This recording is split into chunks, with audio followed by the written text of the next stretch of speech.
Assalomu alaykum qadrli traderlar. Demak, sizlar bilan GS Invest Trading o'quv markazidan tilla neft va bitcoinlarni analiz qilishda davom etamiz. Demak, boshladik. Har doimgidek tilla bilan boshlaymiz va tilla nihoyat biza kutgan uровень 4133 ga bordi. Biza buni mana necha kundan beri aytib kelyapmiz, что mana bu yerdan 3200 pips demak ishlangan va bizni prognozimiz bo'yicha foyda qilganlar bo'lsa tabriklaymiz.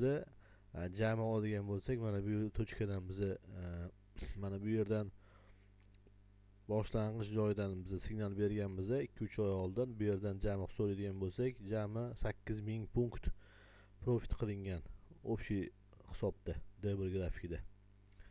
Demak, endi hozirgi holat bo'yicha nima deyishimiz mumkin? Demak, hozir bu yerda bizda razворотный точка turibdi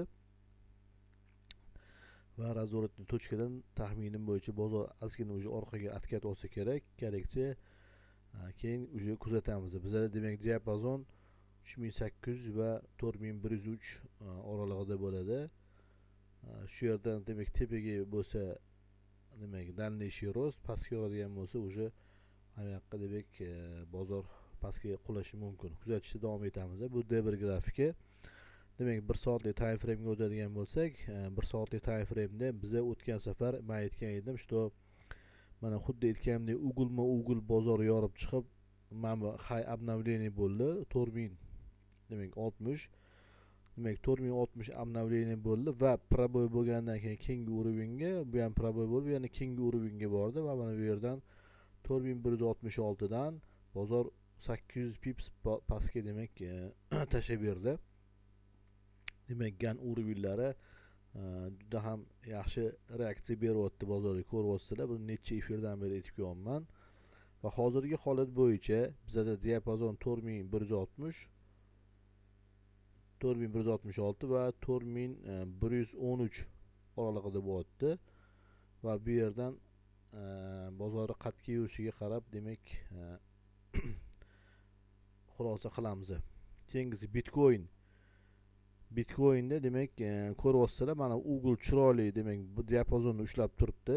Ugl orasida mana bozor kelyapti. Proboy bo'lmay keyingi ugldan yana qaytyapti. Hozir endi bu holat bo'yicha taxminimiz bo'yicha umumiy prognoz bozor mana bu uglga qulashi, demak 1.4 uglga va 99613 ekan keyingi level. Bitcoin demak shu yergacha ham kelishi mumkin va bu yerdan qanaqadir reaksiya kutamiz. Bu D1 grafiki. 1 soatlik time frame da esa 1 soatlik time frame da ko'ryapsizlar, demak mana bu yerdan juda kuchli reaksiya olyapti. Mana bu уровень qo'yib yubormayapti. 115828 va скорее всего Bitcoin sekinasida уже mana bu demak 10867 ga va bundan keyin keyingisi 104 ga yana qaytishi mumkin. Neft marki Brent, neft demak уже oxirgi uglimiz 1.8 da ham proboy qilishi mumkin.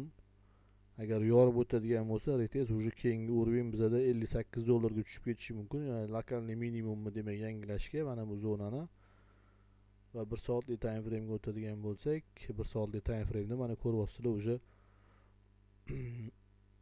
mana bu demak уровень $61 yorib o'tish arafasida. Va yorib o'tgandan keyin keyingisi уже $60 ekan va kuzatamiz. Mana bu uglga ahamiyat beringlar. Bozor demak chiroyli demak ishlangan bu yerda. Ko'ryapsizlar gan texnikasini qanchalik kuchli masalan effekt berayotganligini. Necha efirdan beri prognozlarimiz to'g'ri chiqyapti. Уже 2 oydan beri почти prognoz beryapmiz. Va siz ham shu sistemaga qiziqayotgan bo'lsangiz, demak YouTube shapkachada silkani qoldiramiz. Adminga murojaat qilishingiz mumkin.